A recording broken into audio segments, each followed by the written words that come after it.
one of the questions that I was going to ask you, which you probably have already answered, the question was very simple. Are we in the early innings or late innings from a streaming innovation perspective? But from everything that you're telling me right now and everything that, where my head has gone since then, it just feels like there is so much more opportunity. Absolutely. And I think that, in these early innings, a lot of companies confuse novelty with utility, right? A badge or, a quiz doesn't create loyalty, relevance does, right? The best personalization is when a fan is feeling that this moment was made for me, Yeah. right? And that could be a highlight tied to a bet or or a moment that's extended that services your favorite player that's mic'd up or a reaction. So, my primary belief has been interactivity should amplify identity, right? Not distract from it. The real win is when the platform actually knows you well enough to serve you a moment that just doesn't entertain, but actually connects you into that moment. And I think that this obsession around personalization, but also being mindful of scale is very important. And so, to the analogy of, not everyone's Amazon homepage is the same. Yeah. Yeah. Yeah. You know, Or yeah, not every Netflix library, Netflix homepage.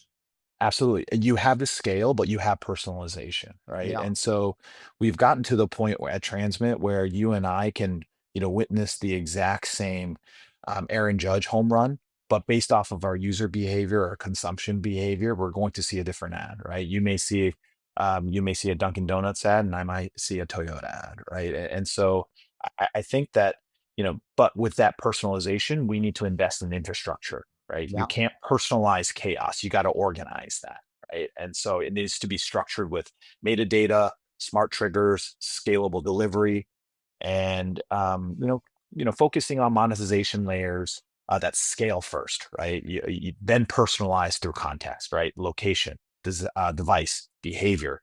And I will say that the future isn't just personalized content; it's personalized monetization. Yeah. But with that, you need to invest in infrastructure that actually supports the scale and also grows an audience, specifically during live moments. And companies like yours, mine, others in the space, there are technology companies out there that are investing in this infrastructure. So, from my perspective, I feel like there are media companies out there that don't even have to think about breaking the bank in terms of getting access to this type of personalized monetization. I think there's infrastructure that's being built at scale that can support the infrastructure that you're talking about, or the Netflixes or the Maxes of the world need to drive that monetization on their platforms. Yeah, and to your point, it's the existing people tend to think we need to just rip up everything, Yeah. right? And I disagree, right? You don't have to rip and replace. You can layer and modularize, Yeah.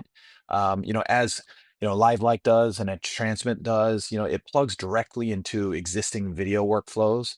Specifically in the case of Transmit, we enable server-side ad insertion, SSAI, and dynamic ad formats without changing the player, right? And so you can modernize your monetization stack without touching your content stack. I think that's very important for the industry to really understand. Think of it of putting Tesla software into your Ford engine, right? And it's instant intelligence and personalization and there's a tremendous amount of machine learning that comes into place specifically around personalization Yeah. based off of how you use the machine.